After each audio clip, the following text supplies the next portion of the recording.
Assalamualaikum warahmatullahi wabarakatuh. Alhamdulillah rabbil alamin, wassalatu wassalamu ala sayyidil awwalin sayyidil akhirin, sayyidina Ahmad sayyidina Muhammad wa ala alihi wal mahdi khalifatihi wasallam. Amma ba'du. Buya dan Umi yang dimuliakan Allah, semoga selalu dalam ridha Allah Subhanahu wa taala. Kawan-kawan, para asatis, Bapak Ibu, saudara-saudari, kita membedah lagi ayat-ayat ya. Ini baterainya apa sayanya kurang pas ini.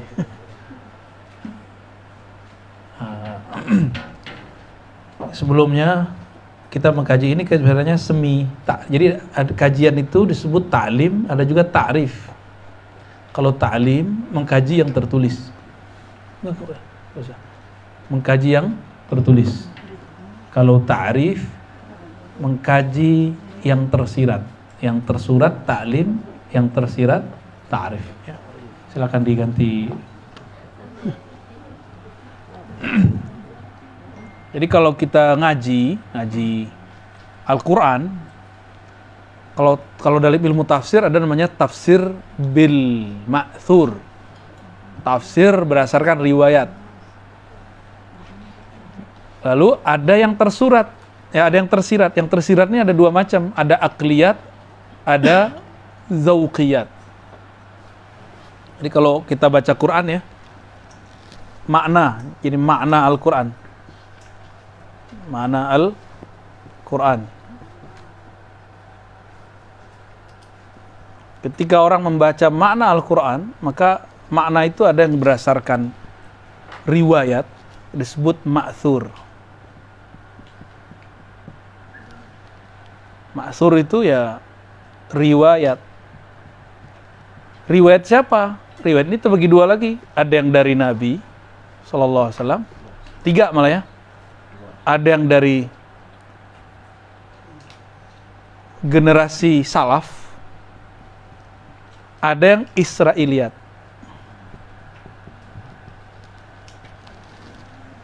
Ini tiga-tiganya disebut bil ma'thur.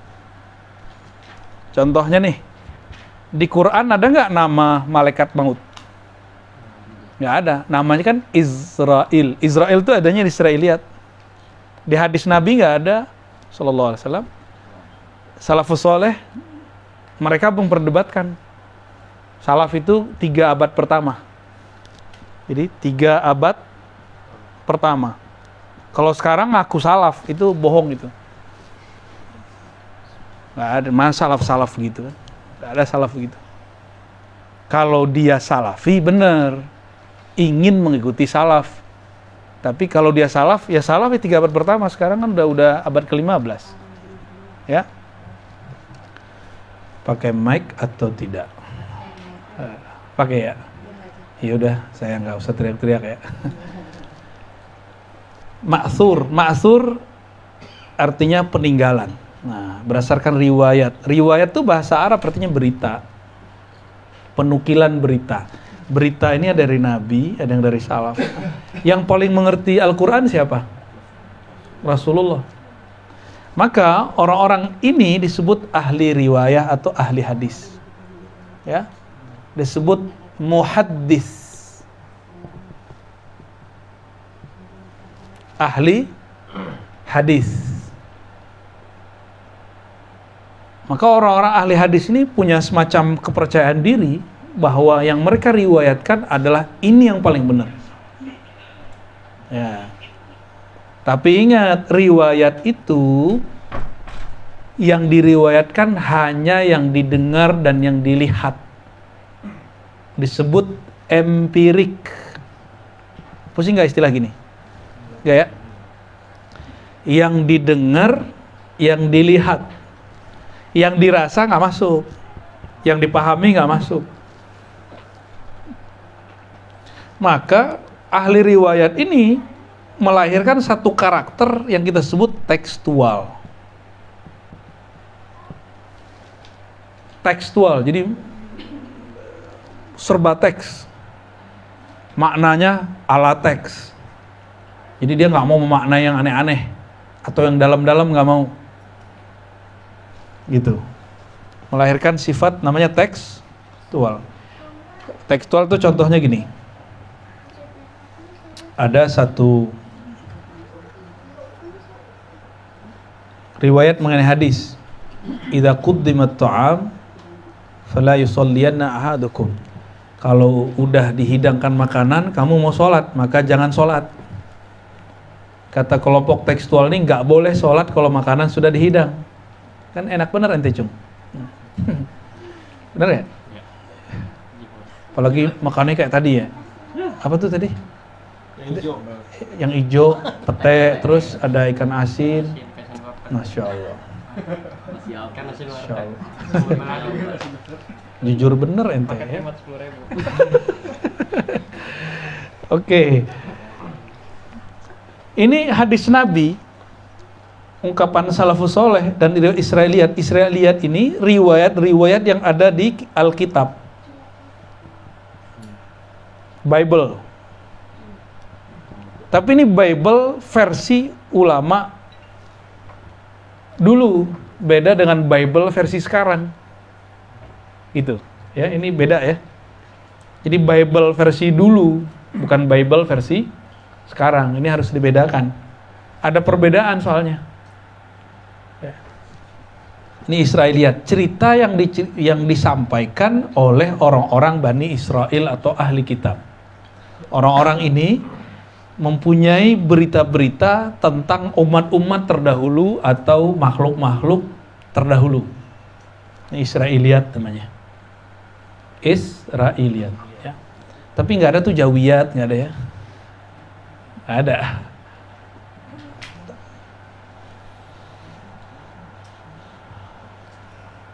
Tapi ingat, ini tidak semuanya sahih. Ada yang sahih, ada yang tidak sahih, ada yang benar, ada yang nggak benar. Berita, ini kan artinya berita ya. Riwayat kan berita itu ada yang valid, ada yang tidak valid. Kalau valid dia disebut sahih. Kalau nggak valid dia disebut, ya bisa jadi hoax, bisa dhaif. Kira-kira seperti itu.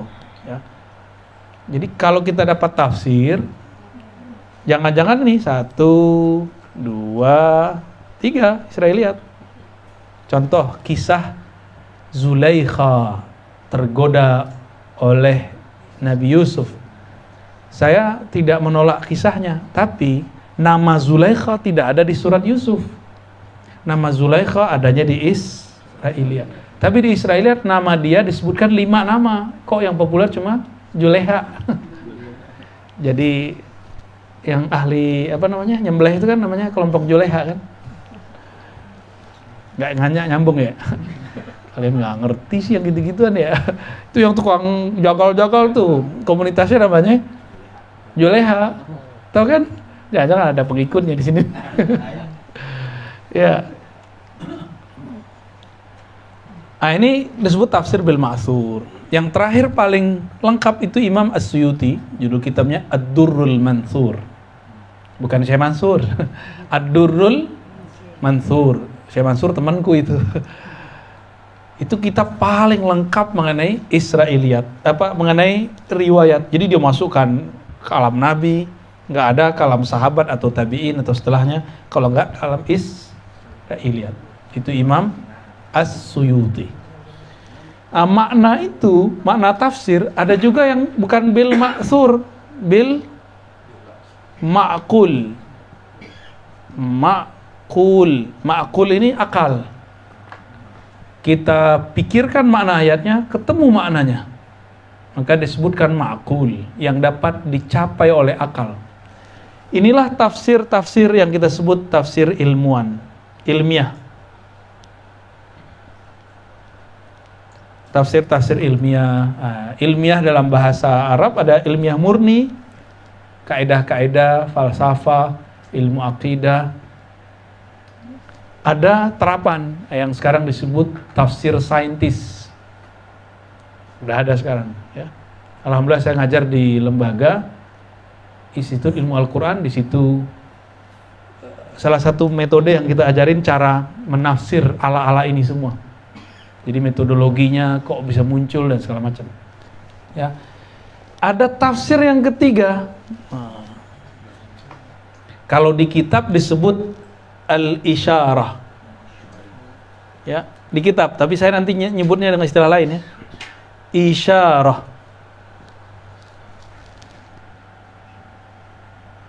Isyarat. Isyarat apa? Nah, isyarat ini ada dua macam. Isyarat kolbu, ada isyarat ruh. Ternyata ruh dengan kolbu beda. Ya. Kalau isyarat kolbu,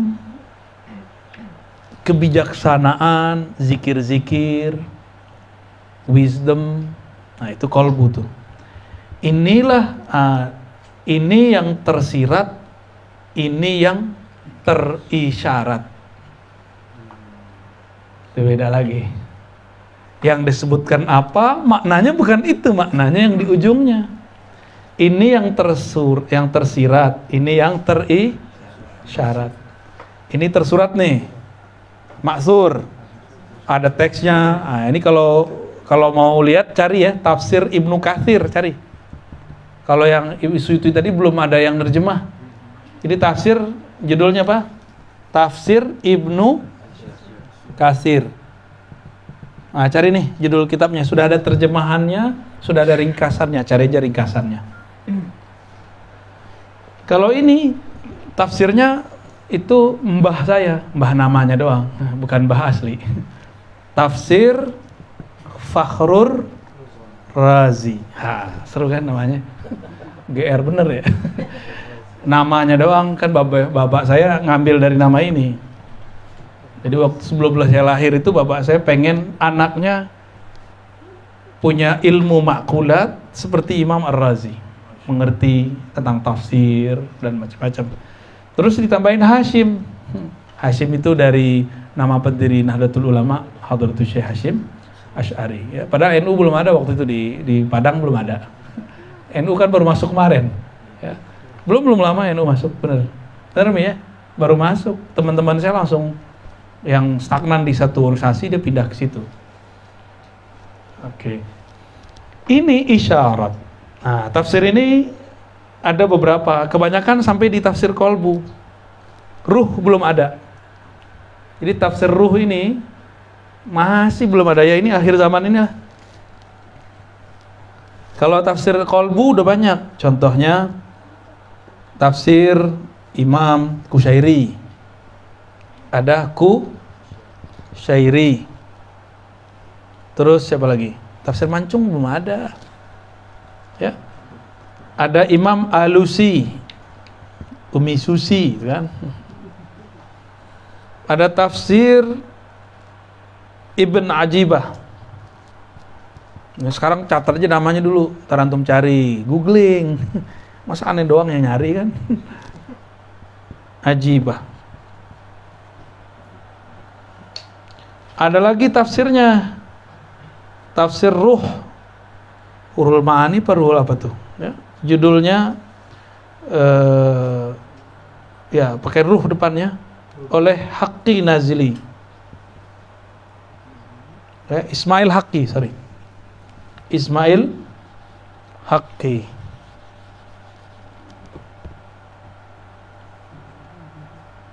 Kita tulis Haqqi aja deh.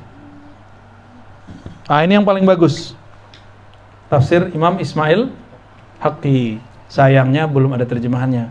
Saya cari-cari nggak ada ya. Pengen ditaruh di perpus kita buku-buku ini, cuma paling ini yang ketemu. Itu udah habis. Ini ada kemahalan. Ini nggak tahu nih ada apa nggak nih. Saya pengen koleksi ini sih sebenarnya. Selama ini kita baca lewat PDF dan aplikasi. Atau saya masuk ke perpus, saya pinjem gitu. Ini yang paling saya suka nih, tafsir Haqqi.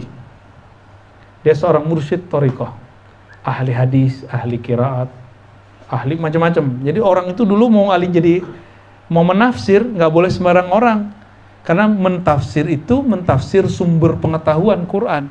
Oleh karena itu semua pengetahuan standar harus dia kuasai. Jadi untuk menjadi ahli tafsir nggak cukup bisa bahasa Arab, nggak cukup LC, MA, doktor, nggak cukup. Dia harus belajar balaghah, ma'ani, nggak cukup juga ilmu bahasa. Mesti belajar fikih, karena di Quran ada fikih hukum. Mesti belajar akidah, karena ayat-ayat Quran sepertiganya akidah. Mesti belajar tasawuf, karena separuh Al-Quran Sepertiga Al-Quran itu isinya tentang tasawuf. Ya. Contohnya, qad aflahal mu'minun alladzina hum fi salatihim khashi'un. Orang beriman sungguh menang. Siapa yang khusyuk? Khusyuk adanya di tasawuf. Jadi ayat itu dalil kalau tasawuf itu nggak bisa pisah dari Quran. Lah kok ada kelompok sekarang bilang nggak ada tasawuf di Quran? Ya sama kayak ada bilang nggak ada matahari. Mana matahari? Matahari mana?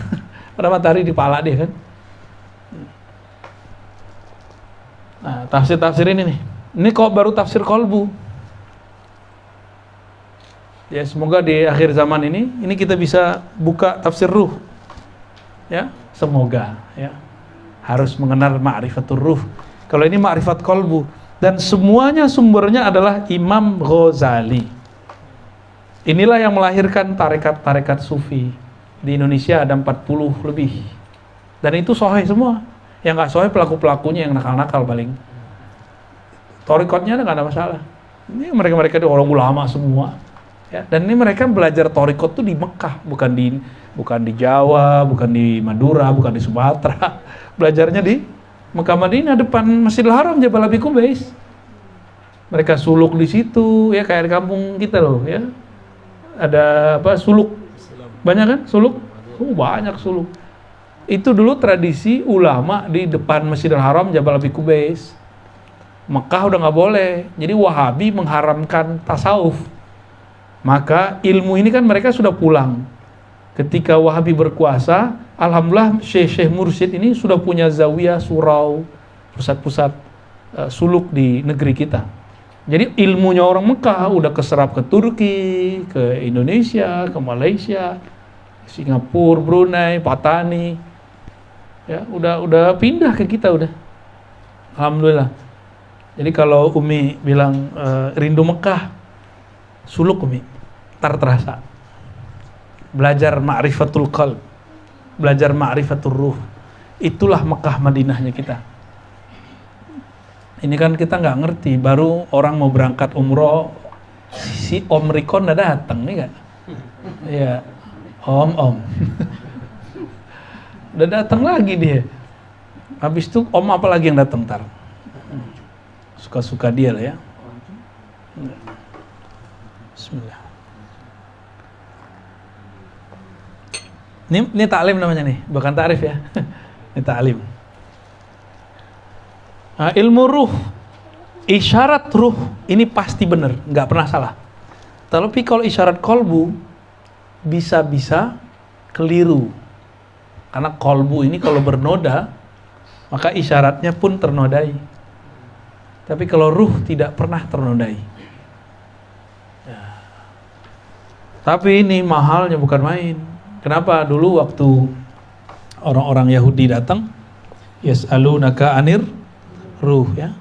Mereka bertanya kepadamu tentang ruh. Nama istrinya Agi tuh. Ya. Yas'alunaka anir ruh. Itu surat Al-Isra itu. Benar ya?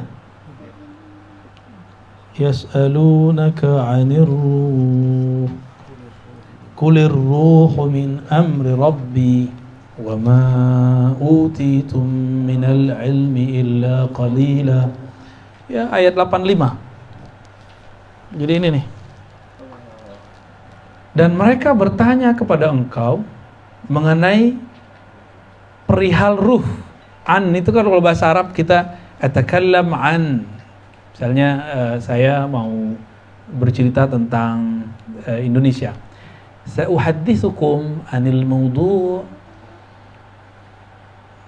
fima yata'allaq an atau bi gitu ya, atau an, pakai an aja. Atakallam an Jakarta, saya akan bercerita tentang Jakarta. An tentang perihal rahasia. Ini ruh. Tapi kendalanya apa? Ini ayat ini jadi kendala bagi sebagian orang yang gagal paham, yang mereka tidak mengerti benar makna yang ada dalam teks dan maksud kejadian kisah asbabun nuzulnya. Mereka bertanya kepadamu tentang ruh. Jadi dulu itu ada ahli kitab Ini dua kisah kata Imam Ibnu Hajar di Mekah dan di Madinah. Jadi ayat ini bisa diturun dua kali. Ini versi Imam Ibnu Hajar ya. Orang-orang ahli kitab, nah saya cenderung kepada ahli kitab. Jadi ini bukan turun di Mekah, tapi turunnya di Madinah. Ini kecenderungan saya. Tapi ahli riwayat mengatakan bisa di Mekah, bisa di Madinah. Kenapa kita cenderung mengatakan ini ahli Madinah? Karena di Madinah itulah ahli kitab, orang-orang Bible ini sudah mentok dalam kajian teks. Mereka ingin mencari yang di belakang teks, itu ilmu ruh. Ketika mereka mencari, mereka dengar ada seorang sosok namanya Muhammad berbicara tentang ruh. Datanglah mereka, ya, nyodok Rasulullah kira-kira. Ya, yas'alunaka 'anir ruh. Mereka bertanya, "Hai Muhammad, apa itu ruh?" Ini ruhnya pakai alif lam ya. Nah, ini beda dengan ruh biasa, pakai alif lam. Apa itu ar-ruh? Nah, ini bukan kalimat sembarangan. Kalau udah alif lam berarti ini kalimat kesempurnaan. Kalau ruh, Nabi bisa jawab, "Oh, itu ada dalam diri kamu." Tapi kalau ar-ruh, ini lebih spesial lagi. Lalu ada perintah, "Kul," katakan hai Muhammad kepada mereka, kepada ahli kitab. Ini ngomongnya tentang ahli kitab nih. "Kulir ruhu min amri rabbi." Urusan ruh, urusan Tuhanku, bukan urusan kalian. Maksudnya nggak usah dipikir-pikirin amat. Terus kalimat yang ujung yang paling penting di sini orang banyak salah paham, dikira ilmu ini ditutup, closed, padahal enggak. Ilmu ini open. Wa ma utitum, kamu wahai ahli kitab, yang ahli kitab tadi nih, tidak diberikan ilmunya illa qalila, kecuali sedikit. Siapa yang sedikit? Ahli kitab. Kan Nabi nggak bilang wa ma utitu, aku hanya diberi sedikit. Kan Nabi nggak ngomong gitu. Kamu di dalam Alkitab hanya diberikan sedikit. Kalau Nabi Muhammad diberikan semua ilmu ruh ada di kalbu Nabi. Cuma umur beliau pendek. Tugas beliau adalah untuk menyempurnakan syariat. Sedangkan ruh nanti ada pada Al-Mahdi. Gitu. Apa Cong? Jadi ilmu syariat. Kenapa? Ini coba perhatikan. Sayyidina Isa kenapa dianggap anak Tuhan? Bahkan dianggap sebagai Tuhan. Nabi Isa itu menampilkan atraksi depan orang perbuatan-perbuatan itu ketuhanan. Contoh, ada mak yang mati dia hidupkan. Yang bisa begitu siapa? Allah. Ada orang sakit diusap sama beliau sembuh. Gimana tuh? Tuhan nggak begitu? Lagi main-main begini, lagi remaja nih beliau, masih remaja, masih anak-anak. Teman-temannya ngerjain dia. Terus saya bilang, kamu jangan begitulah. Saya tahu isi rumah kamu semua. Di pojok sini ini, kamu naruh ini di sini. Semuanya dibaca oleh Nabi Isa. Mereka kemudian kaget. Nah, teman-temannya inilah yang kemudian menjadi hawariyun. Tapi cerita yang berkembang keluar, Nabi Isa titisan Tuhan. Jadi Nabi Isa, beliau ini adalah prototipe syariat yang mohon maaf belum jadi disempurnakan. Maka disempurnakan oleh Rasulullah SAW. Beliau udah keburu menampilkan hakikat. Nabi Isa, ya, kan beliau punya dua sisi nih, sisi zahir, sisi batin. Udah terlanjur menampilkan yang batin. Batinnya Nabi Isa pantulan sifat-sifat Allah semua.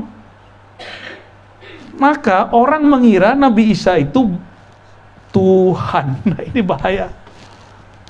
Karena orang-orang yang sudah lebur batinnya dalam batinnya Allah, berarti dia sudah tidak ada, yang ada cuma batinnya Allah.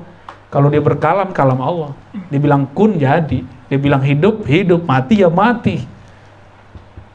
Yang zahirnya, ini namanya ilmu hakikat dan ma'rifat.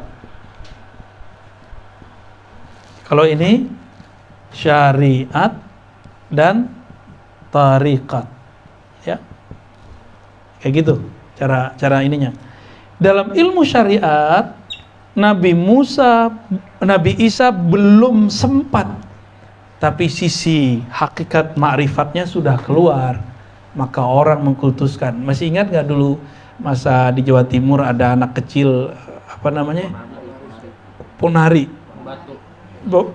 batuk doang sembuh. Bayangin, ini coba diingat-ingat, ini orang hidup di zaman modern, sembuh karena batu si ponari. Ponari didatangin orang banyak kan? Santri loh yang datang. Dan ada mantan kiai. Ya dia datang udah jadi mantan dia udah. Itu cuma batu. Gimana kalau sosok orang? Siapa aja datang sama dia. Datang sama dia, pengen minta sembuh. Nabi Isa nggak hanya menampilkan hakikat penyembuhan, 7 sifat Allah itu ada sama dia. Pantulannya ya, 7 sifat ma'ani. Yang di sifat 20 ya, kudrat, iradat, sama, basar, kalam, kudrah, iradah, ya balik-balik deh. Gimana Cung? Kudrat, iradat, ilmun, hayat, sama, basar. Itu Sayyidina Isa membuka rahasia itu sedikit, dikira dia Tuhan. Padahal dia bukan Tuhan. Dia cuma pancaran dari sifat-sifat Allah Subhanahu wa ta'ala. Nabi Isa belum sempat ngajarin syariat tarekat. Umurnya waktu itu 33. Umur saya udah lewat ya. Udah 35, mau 36 nih tahun ini ya. 33 tahun, kurang dikit sebenarnya. 32 masuk 33. Maka syariat hakikat ini, syariat tarekat ini disempurnakan ulang secara utuh oleh Nabi Muhammad. Sedangkan ilmu batin, ilmu hakikat nanti diserahkan kepada Al-Mahdi. Makanya nanti Nabi Isa keluar membersamai Al-Mahdi lagi. Al-Mahdi itu isi kolbunya ma'rifat, hakikat ma'rifat yang Nabi tahan di ayat ini. Surat Al-Isra ayat 85. Tidaklah kamu diberi ilmunya kecuali sedikit wahai ahli kitab. Ahli kitab di situ Yahudi. Maka sampai hari ini orang Yahudi nyari ilmu tentang ruh. Karena yang tahu cuma Al-Mahdi. Al-Mahdi diuber-uber sekarang nih. Alhamdulillahnya banyak yang ngaku Mahdi, jadi kita bingung. Ya kan? Di Pakistan ada yang ngaku, ya utusannya datang ke saya. Datang ke saya. Nafsu sekali mau mengenalkan Imam Mahdinya. Benar-benar sangat-sangat semangat gitu. Ya, waklum sih ya, orang euforia ketemu imamnya ya. Ngomongnya gini, saya bukan ahli agama, tapi kalau Ustadz nggak ngerti tanya saya. Lucu gak? Bagi saya itu lucu bener tuh. Jurusan, saya nggak inget dia jurusan apa sih. Yang penting dia umum. Saya nggak ahli agama. Ini mimpi-mimpi dari imam kami. Ada hadisnya, ada ayatnya. Kalau Ustadz nggak paham tanya saya. Loh, saya ini pakar takbir mimpi. Ente takbir mimpi apa? Ane takbir. Ya, insya Allah. Insya Allah, itu ilmunya bersanad, itu ilmu takbir mimpi, nggak boleh nggak bersanad. Ya. Malah ngomong itu saking semangat itu. Bagi saya, oh begini ya orang semangat kalau ketemu Imam Mahdi. Sampai lupa adab kepada ulama, kepada guru, kepada ustadz, kepada syekh. Jurusan umum menggurui guru. Ya saya senyum-senyum aja ya, nggak apa sih. Ya, tapi yang semangat Bang Dik. Bang Dik waktu itu hadir ya, saya lupa. Jadi ahli kitab alias Yahudi. Kalau sekarang kaki tangannya Yahudi ya intelijen mereka, saya nggak ngerti deh ya. Kalau kita urut-urut aja ya. Mereka lagi nyari ilmu ruh. Beda dengan itu, Agi. Bininya namanya ruh. Ya. Ini dicari, Al-Mahdi ini kan gelar. Bukan nama orang Al-Mahdi itu. Kalau nama KTP kan enak, Al-Mahdi cari diuber langsung kan. Ini kan gelar dari Allah. Maka ini bukan nama KTP. Nabi menyebut nama dia sesuai dengan namaku. Nama apa? Nama ruhani. Kan ism di situ bukan isim KTP. Zaman itu gak ada KTP. Jadi keliru kalau ada bocah-bocah sekarang yang baru hijrah nyari Imam Mahdi berdasarkan KTP-nya. Bukan, itu nama langit, bukan nama bumi. Nama bumi bisa diganti pakai sidang. Di langit juga bisa diganti pakai sidang langit. Ada lagi caranya tuh. Ya. Ini nama ruh, bahkan lebih daripada langit belum ada, ruhnya sudah ada. Ya di sini yang ngasih nama badan kita siapa? Kita lahir nih. Siapa yang ngasih nama? Emak atau monyet? Atau dukcapil? Bapak nggak ngasih. Maka yang memberi hak nama ruh cuma Bapak Rohani. Itulah Rasulullah SAW. Lalu orang-orang yang mendapatkan hak waris dari ilmu beliau. Cuma orang-orang begini kan Allah sembunyikan. Bahkan Allah setting dia kayak nggak meyakinkan gitu. Masa sih ntar kita pakai akal kita nggak percaya, tapi kalau pakai sir pasti terima. Itu yang sulit sebenarnya, itu yang sulit ya. Ide ilmu ini diuber-uber nih sama kelompok ahlul kitab.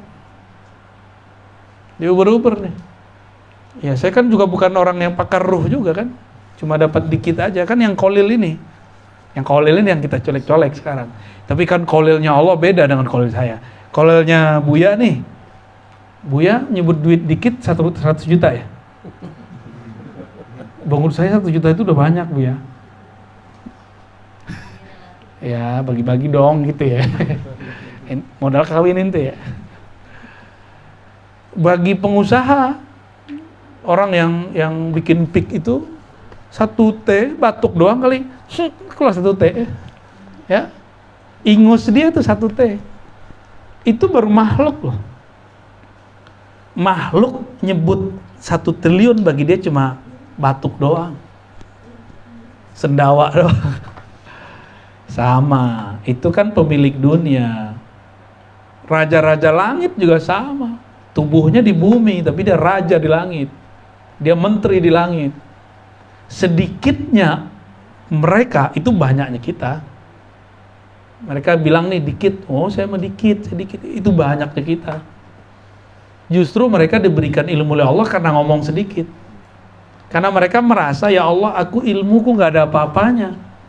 Ilmu ini ilmu engkau. Jadi ciri-ciri makhluk-makhluk langit yang bertubuh manusia itu, mereka gak pernah merasa alim.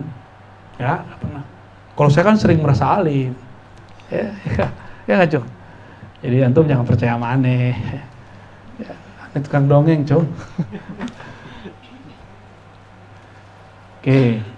Nabi Isa karena menzohirkan yang batin, yang zohirnya belum selesai, maka datanglah baginda Nabi Muhammad SAW, rapi syariatnya. Maka seandainya ini Al-Mahdi yang ilmunya adalah sirnya Nabi Isa, jadi rahasia Nabi Isa yang bisa menjelaskan Al-Mahdi. Nabi Isa-nya gak bisa jelasin. Beliau langsung praktek bisa, tapi jelasin gak bisa. Yang bisa jelasin Al-Mahdi. Kalau Al-Mahdi ini keluar, kan ini hakikatnya Isa. Orang tidak akan nyembah dia karena syariat sudah utuh. Ini rahasianya. Oleh karena itu, ilmu ruh harus dibalut dengan syariat Nabi Muhammad. Syariat Muhammad. Ya. Jadi kalau kajian ruh bertentangan dengan syariat Nabi Muhammad SAW, orang kalau udah ngaji ruh gini, ente udah wajib sholat. Tahu ya, sholat. Haji apa haji? Gaya bener. Tapi antum ngelihat dia nggak sholat secara kasat mata. Dia tidak mengingkari sholat. Nah, itu lain cerita. Yang penting dia nggak ingkar. Tapi kalau dibilang butuh apa sholat, batil, berarti dia wali setan. Kalau wali Allah nggak akan ngomong begitu. Justru kita diuji, kita sholat nih rajin, di depan kita dia nggak sholat, kita diuji. Apakah kita merasa suci dengan sholat 5 waktu, di depan orang nggak sholat? Tapi kalau ngomong ruh, dia lebih pintar dari kita. Gimana tuh? Pusing kan antum? Ntar ketemu orang begitu, ada loh ya, 1, 2, 3, 4, 5, 6, 7, 8. Ya? Banyak, terbanyak. Di dalam literatur kitab namanya malamatiyah. Malamatiah itu semakin kita lihat kita kayak pengen ngejek dia gitu. Jadi yang ngejek dia dulu, wah itu berarti normal tuh. Tapi yang pakai sir nggak akan berani ngejek orang itu. Malah dia bertanya-tanya, kok saya merasa lebih suci dengan sholat saya nggak khusyuk itu? Kok saya merasa lebih hebat dengan ilmu saya nggak mumpuni ini? Dengan zikir yang nggak khusyuk, dengan sedekah yang nggak tulus, kok bisa sombong ya? Gitu. Kalau ngeliat ada orang maksiat gimana? Jijik nggak? Berarti gagal sholatnya. Ngeliat orang maksiat nggak boleh jijik. Justru kita mendoakan diri kita dan dia keluar dari maksiat. Kalau orang-orang yang kejebak sok suci, dia bilang, najis loh, paling neraka nih, panitia dia. Berarti dia duluan masuk dong. Apa rahasianya? Ini syariat ini dibalut benar-benar ketat, betul-betul ketat. Jika orang belajar ma'rifat, maka dia akan dapat membedakan hamba dengan Tuhan. Gitu. Walaupun sang hamba ini memancarkan nama-nama Allah secara utuh.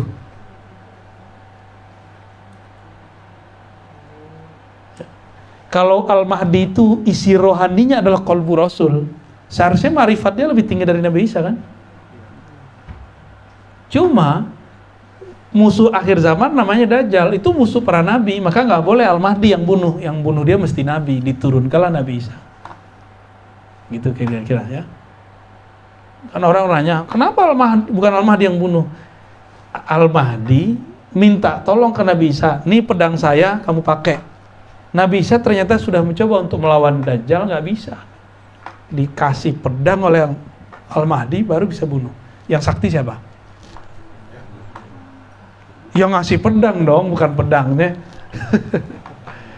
Kalau pedang mah, mau pedang hebat nggak bisa make, sama aja bohong. Oke. Jadi kenapa Nabi Muhammad tidak menampilkan kesaktian yang banyak?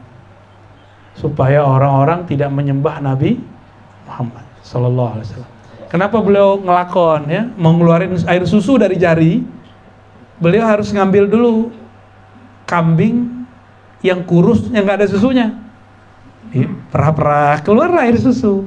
Zohirnya dari kambing, tapi sebenarnya dari tangan beliau. Kan tangannya bisa ngambil ke surga. Jadi tangan beliau ini printnya surga. Fingerprint masuk surga ada di tangan Nabi semua. Beliau tinggal ya, secara batin cukup meminta kepada Allah, pemilik surga, karena kuncinya ada di beliau, ya tinggal bolak-balik. Itu air susu di saat hijrah. Itu pertama kali itu Nabi ngeluarin.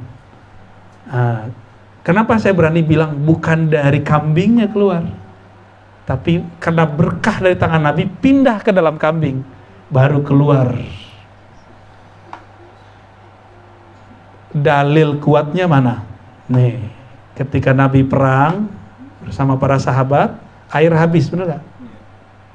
Supaya nggak ketara, Nabi bilang, udah yang 1 gelas 2 gelas kumpulin di bak sini.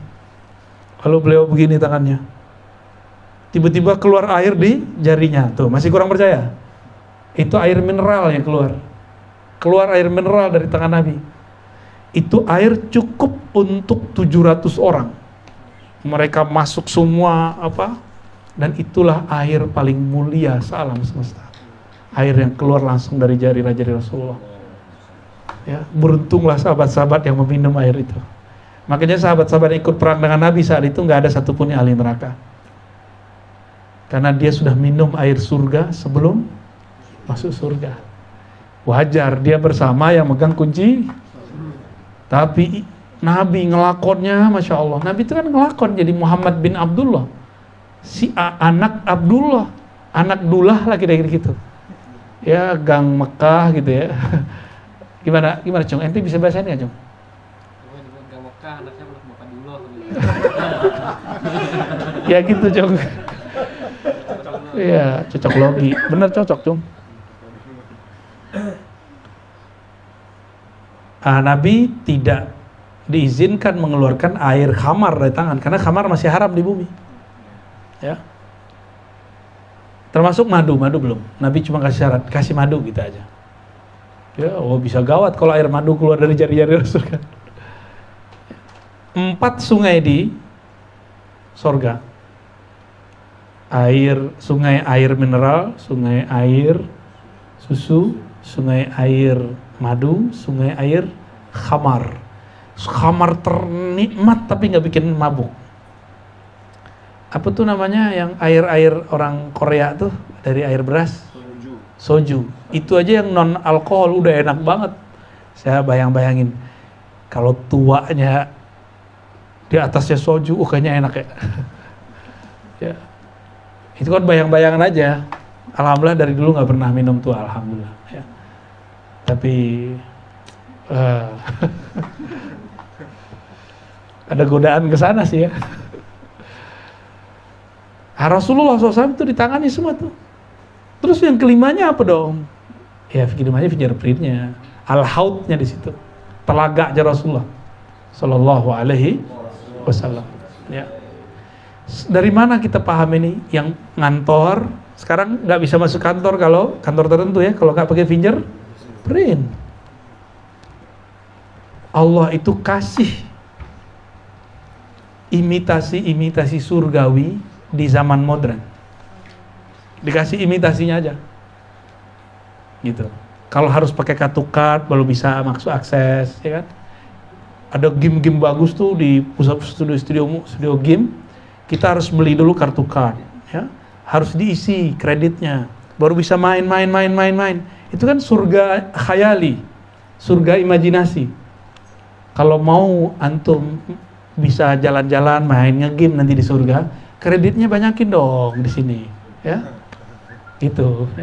Nanti kayak di beberapa pusat-pusat game itu beli sekian dapat bonus sekian. Ya sama di akhirat juga gitu. Tapi itu kan untuk anak-anak. Maka surga anak-anak beda dengan surga wali Allah. Ya. Dia anak-anak tapi badannya umurnya 33 semua. Di sana kan umur kita sama. Yang berbeda adalah pemahaman dia mengenai Allah Subhanahu wa ta'ala. Orang dewasa itu di sana jadi guru. Jadi orang di surga itu enggak hanya, mohon maaf, kawin, enggak. Makan, enggak. Orang di sana tetap ngaji ma'rifatullah, ngaji ruh. Jadi sampai ke surga, kita kan suka nongkrong ngopi-ngopi enggak? Bener. Di sana juga ngopi-ngopi kan ada Qur'annya. Suka nge-mall kan? Di sana ada mall, aswaq. Supermarket, mall surga. Suka jalan-jalan kan? Sama. Di sana itu orang ya tazawarun, sari kunjung, mengunjungi. Semoga yang kita lakukan malam ini mengunjungi rumah Umi Susi, Buya, ya. Ini kita ulangi nanti di sana. Amin. Ya. Tapi nanti balik, antum mengunjungin aneh. Ya Sherlock dong. Ya. Ntar sekali datang ke rumah ya Buya ya. Ke gubuk saya kecil sih cuma bahagia, alhamdulillah ya.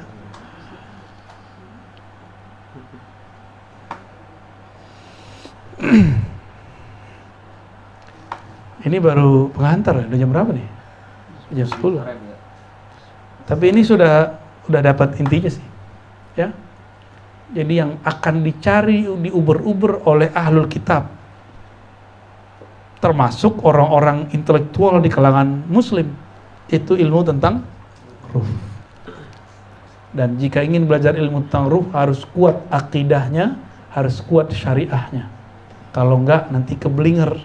Seperti kejadian di Aceh zaman dulu, mereka mengatakan zat kami zat Allah, sifat kami sifat Allah, di dalam diri kami ialah Allah. Jadi Tuhan dia, Bu ya. Gaya amat, orang masih masih makan, masih kawin, ya kan? Terus diajak sholat, nggak mau sholat. Nggak mau sholat, ingkar dia mau sholat. Ngapain sholat? Allah kan ada dalam diri saya. Gitu ngomongnya. Kacau begitu.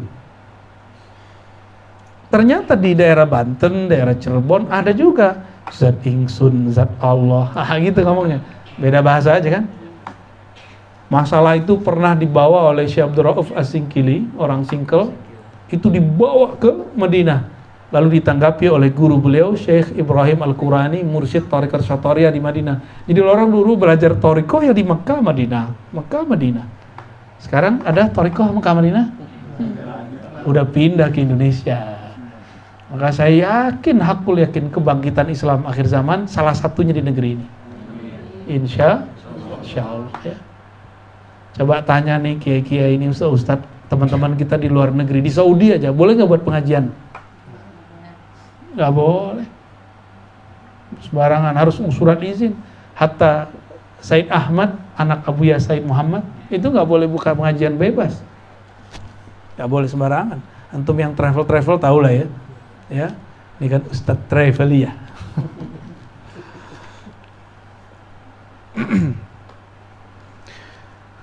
Nah, ini PR kita ke depan. Jadi kita harus mencari ilmu ini, ilmu tentang huruf ya.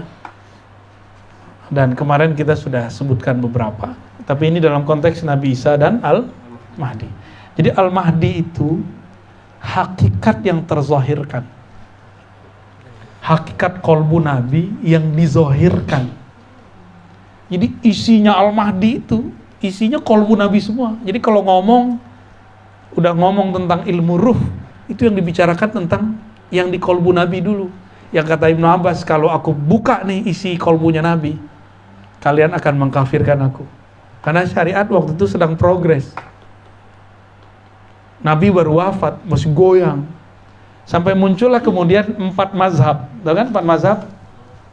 4 mazhab, lalu ada Imam Asy'ari, Maturidi. Udah pas itu berdiri, maka barulah ilmu ini tegak ya. Ada tahun 309 imam namanya Hallaj. Al-Hal 309. Waktu itu ilmu akidah belum beres, belum terstruktur. Kalau mazhab sudah. Kalau mazhab tahun 241 sudah 4 mazhab. Imam Ahmad bin Hambal atau Hanbali. Sedangkan tahun 309 itu kan udah lama tuh. Ilmu akidah belum mapan. Walaupun akidah salafus soleh ada yang benar. Muncullah kemudian ya tahun 300 ya, ini masa-masa ini 309 sampai wafat orangnya 324 dan satu lagi 303. Imam Asy'ari dan Maturidi. Imam Asy'ari 324 wafat, Maturidi 303. Berarti berapa tahun setelah Al-Hallaj?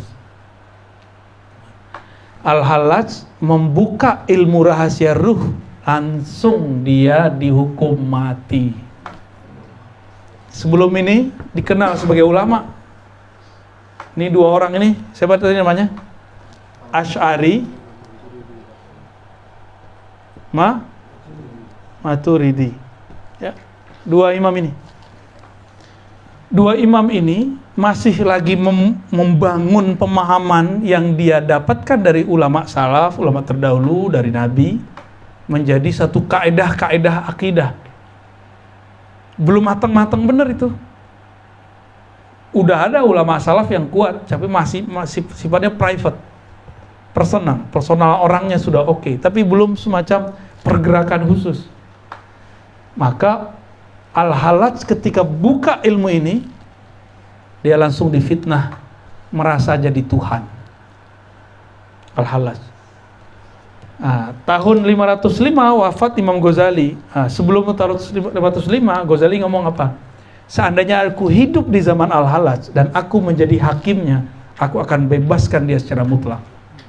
Ternyata hakimnya belum mengerti. Ini versi Imam Al-Ghazali. Nah, sekarang ilmu akidah Asy'ari Maturidi udah matang, udah mapan. Bahkan tambah sempurna di zaman ini. Maka ini udah siap, ilmu ruh akan siap-siap dibuka selebar-lebarnya. Ya, pelan-pelan lah. Doakan saya juga istiqomah. Insya Allah saya ikut khidmah menjelaskan ini nanti dari ilmu-ilmu yang kita ambil dari guru-guru kita. Ya. Insya Allah. Udah jam 10 lewat 10. Udah 1 jaman lebih ya? Alhamdulillah. Udah dulu deh ya. Udah ngebul ente, Cung. Ente belum kawin. barangkali itu yang bisa saya hantarkan ya. Nah, nanti kalau umur panjang rutin, kalau yang hadir nih orangnya konsisten. Sebenarnya saya sih nggak konsisten ya, kadang bisa kadang enggak, maaf ya. Tapi kalau depannya yang datang ini orang yang sama, saya bisa tambahin. Kita buka lagi rahasia muqaddimah dari ruh itu. Baru masuk kepada setelah ruh, apa yang Allah tiupkan kepada ruh? Apa yang Allah tiupkan ke ruh Nabi, ke ruh wali, nanti kita bahas itu semua. Ada di Quran semua, nanti kita nggak keluar dari ayat Al-Quran. Ilmu ini nggak boleh keluar dari Quran. Keluar dari Quran sesat. Cuma cara bacaan tuh mungkin beda dengan cara bacaannya gitu. Ente baca terjemahannya, aneh baca makna di belakangnya, kan beda aja itu. Kita sedang mengeksplorasi bab isyarat tadi. Semoga Allah bimbing. Gitu aja ya. Maka jangan jauh-jauh dari syariat Nabi Muhammad sallallahu alaihi wasallam ya. Kalau antum belum sanggup mengamalkan syariat, jangan ingkar kepada syariat itu. Cukup katakan, saya belum sholat. Udah, titik. Jangan bilang, hari gini masih sholat. Kafir namanya. Gak sanggup haji umroh, bilang aja, saya belum bisa haji umroh. Jangan kemudian bilang, ngapain muter-muter Mekah? Di kolbu kita ada Mekah kok. Ya salam, sok bener ya. Masya Allah, tabarakallah. Coba enteng ngenyeknya dasar.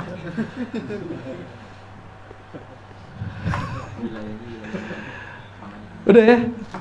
Mau ada diskusi? 1-2 pertanyaan cukup ya? Ada? Gimana? Ada yang mau ditanyakan? Ibu-ibu? Nah ini karena di rumah Om Susi ya, ibu-ibu dulu yang nanya nih. Gimana Bu? Ada yang mau ditanya? Pertanyaannya Cung, kapan ente kawin? Iya. Siapa nih yang nanya? Oke. Assalamualaikum warahmatullahi wabarakatuh. Saya belum bisa ngebedain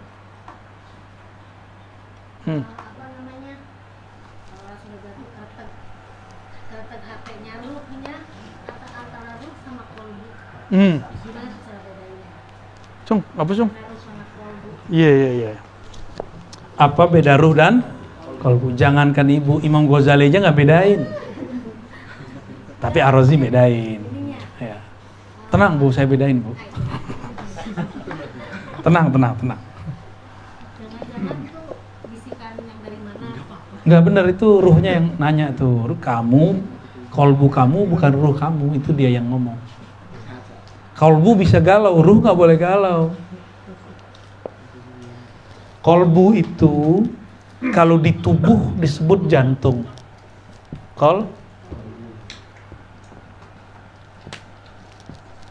Kolbu ya. Ya salam.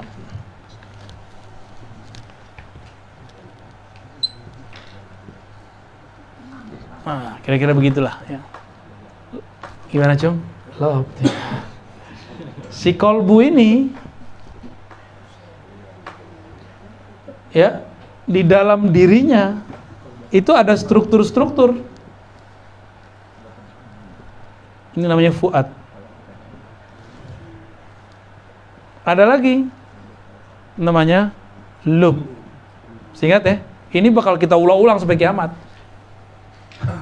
Biar oke masuknya. Lub itu inti.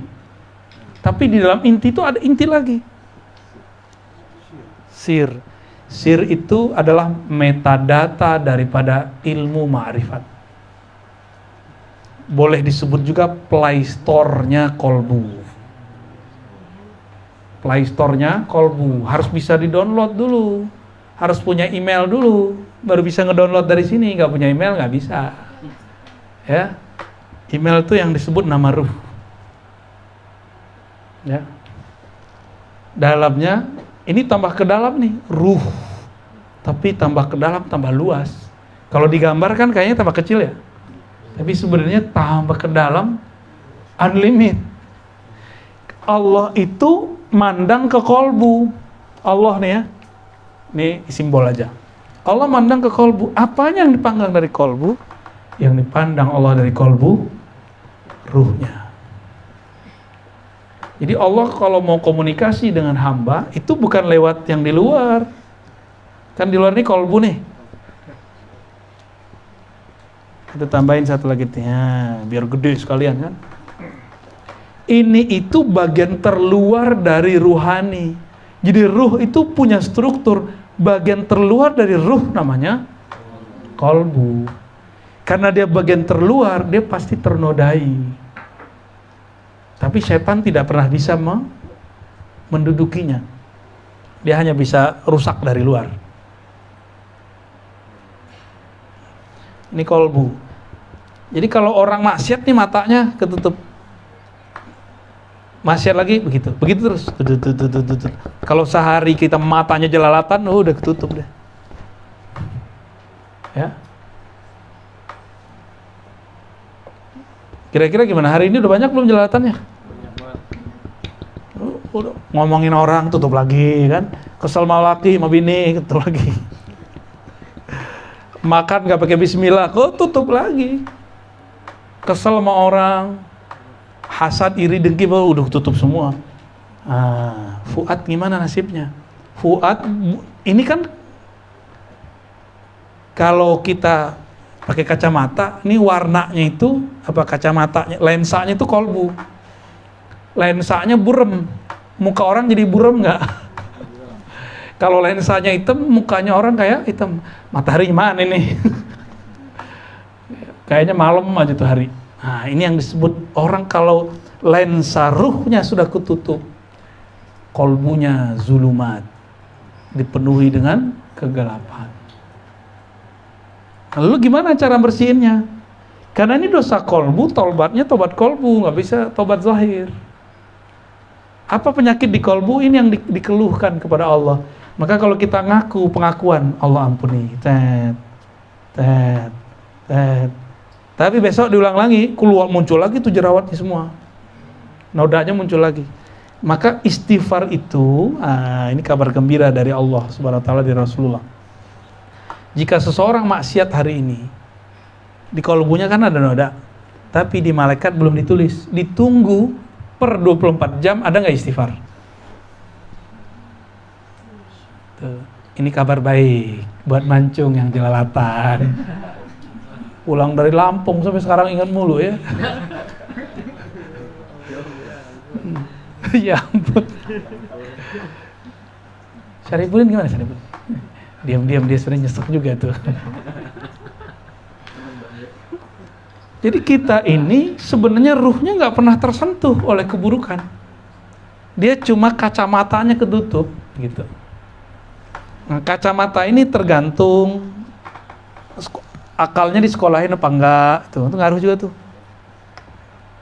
Nah, bagian terluar ini namanya akal. Bagian terluarnya lagi namanya jiwa, nafs. Bagian terluarnya lagi badan atau jasad. Ini kita nyekolahin badan, latihan silat, ya kan, fitness. Kita latihan jiwa. Ini psikolog sini nih. Ya. Akal sampai S3 kan? Dia sampai S2, S3 1. Tapi bisa jadi GM ya, keren. Kita S3, JOM. Bukan GM. Ini sampai di sini, kita sekolah udah sampai ke sini. Terus tiba-tiba orang-orang yang mohon maaf akalnya gak sempurna, dia mencoba mengukur kolbu dengan badannya. Oh, gak masuk di akal lah. Gak mungkin lah, masa badan bisa begitu. Banyak kan orang begitu? Banyak. Nabi Ibrahim gak kebakar. Antum mikir pakai kolbu, pakai akal, pakai jiwa, pakai badan. Nah, tinggal gitu. Nabi Ibrahim itu makhluk ruhani, dia udah sampai ke sir dia. Sir. Jadi makomnya beliau sampai di sini nih. Ini nih makom beliau. Ini Nabi Ibrahim di sini nih. Di sini. Jadi nabi-nabi selain Nabi Muhammad di sini. Cuma Nabi Muhammad yang bab ruh. Ya, ulama-ulama paling tinggi di sini, di Ya Nabi bagian sinilah, ya ulama di belakangnya, ulama wali-wali Allah. Di sir inilah metadata alam semesta, Play Store. Semua pengetahuan ada di situ semua. Dan ini ada dalam struktur diri kita. Cuma saya nggak percaya kalau orang ngaku-ngaku dia punya ilmu laduni, dia aja nggak tahu dirinya, nama dirinya siapa, ya kan? Main buat-buat aja namanya sendiri. Nah kita kalau ada satu ayat di Quran mengenai Nabi Ibrahim tidak terbakar oleh api, itu kan nggak terbakar, yang kita lihat kan badannya, yang diceritakan di Quran. Tapi saat itu beliau kan yang dominan bab sirnya. Jika manusia itu sisi ininya yang dominan kepada badan, jiwa dan akalnya, jika ini ketemu musuhnya, maka dia jadi kebal, imunitasnya tinggi. Akal harusnya stres dengan pandemi, tapi kalau dia mikir pakai fuad, pakai lub, pakai sir, dia malah dapat rahasia. Seharusnya kalau pakai pandemi, jiwa stres, akal nggak bisa mikir, masdud. Kan stres di sini ya, stres di jiwa. Kalau akal apa namanya? Ya orang nggak bisa mikir lah, udah mentok akalnya. Ketika ini mentok semua, kalau dia berpikir dengan lubnya, pakai ini aja udah cukup. Ini udah cukup untuk mengcover ini semua. Tapi di akhir zaman, ujian itu udah tembus melewati kolbu. Jadi wali-wali Allah yang cuma makomnya makom kolbial lewat. Apalagi dokter-dokter lewat tuh. LCMA yang ilmunya cuma pakai kitab kuning lewat semua. Maka jangan heran orang pintar baca kitab ngomongnya kasar, ceramahnya penuh kebencian, karena dia cuma membaca yang tertulis. Dia nggak pakai ini dia. Antum masih pakai fuad, masih bisa kelewat sama Dajjal nanti. Yang nggak lewat tuh yang udah masuk ke sir. Ini masih goyang tapi selamat, ini selamat nih. Kolbu ini masih bisa selamat kalau dia sudah dapat pencerahan. Tapi jarang nanti. Orang-orang di sini banyak yang mati ntar. Jadi mursyid nanti banyak yang mati. Banyak yang murtad. Ya, orang-orang tarikat kan ahli kolbu, itu banyak yang murtad nanti. Dia nggak sadar kalau dia sudah murtad. Masih pakai kopiah hitam, pakai serban, masih pakai tasbih, tapi dia sudah murtad semua. Allah udah nggak pandang imannya, karena sudah menyekutukan Allah dengan sosok yang dikultuskan itu. Ya. Dialah Dajjal itu nanti. Jadi Dajjal itu nyamar jadi wali ntar. Gawat ntar. Makanya saya nggak heran ketika ada tamatan Timur Tengah datang ke rumah goyang masalah Imam Mahdi yang di Pakistan itu. Imam Mahdi ala dia. Ya, ente S1, S2, S3 di Timur Tengah. Masa itu aja nggak ngerti? Dia bilang gitu aja. Ada cara jawabnya, ini rahasia antar kita jelasin ya. Insya Allah ya. Kita ini selalu memanjakan badan, jiwa, akal. Coba, ente tadi kalau nggak makan masuk angin nggak? Kolbu nggak makan masuk angin juga dia. Cuma angin kolbu beda lagi. Fi qulubihim maradun fazadahumullahu marada. Di kolbunya ada penyakit. Kalau dibiarin nambah. Itu. Apa lagi? Jadi beda nggak kolbu dengan ruh? Ya ini bedanya. Jadi kolbu itu bagian terluarnya ruh. Imam Ghazali bilang raja itu kolbu. Kalau Ar-Razi nggak, Ar-Razi bilang raja itu ruh. Ya, di saat Imam Ghazali nulis ilmu ma'rifat, asror yang baru dibuka oleh Allah bab kolbu. Sekarang Allah udah buka lagi. Virus udah segini hebat. Kitab Sahih Bukhari dulu orang nyarinya harus berbulan-bulan baru khatam, mau cari kemana-mana. Sekarang download di internet kan. Maka semudah apa sekarang belajar ilmu-ilmu hadis yang dulu didapat 3 bulan, 7 bulan, 7 tahun. Sama, ilmu ruh ini nanti akan Allah turunin. Yang penting tahu cara downloadnya. Bisa di-download. Ya, masa Sahih Bukhari bisa di-download. Apalagi film bisa di-download kan? Film di sini bisa di-download. Isra Mi'rajnya Nabi itu bisa di-download. Bisa di-copy ulang. Nabi Ibrahim bisa diputar ulang itu. Cuma dia harus masuk ke alam sirnya. Ya, hati-hati. Kalau nggak kenal hakikat ruh, bisa-bisa yang masuk iblis. Disambat sama iblis. Ini kita hati-hati aja di situ. Jadi kalau ada pengalaman rohani, jangan dikagum-kagumi, biasa aja. Ya. Tepis. Gitu. Gitu aja. Bukan kita menolak, menepis dalam artian jangan merasa spesial. Merasa biasa aja, aku hamba Allah, udah selesai. Gitu ya. Apalagi bisa baca isi hati orang kan, gawat itu. Capek loh bisa baca isi hati orang. Ada orang seneng sama kita kan repot, GR tar. Ada orang benci, sedih aja tuh bawaannya. Ya. Kira-kira itu Bu ya. Udah 10:30 Bu. Udah ya, saya belum pulang soalnya dari Saban Hari.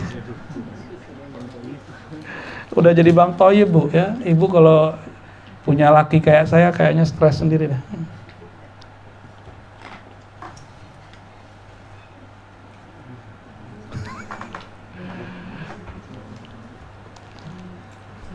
Baik, semoga ini adalah awal yang baik.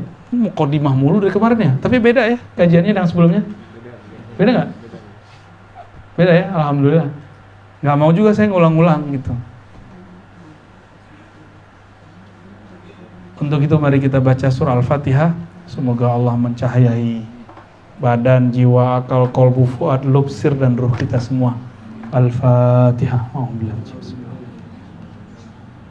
Ya.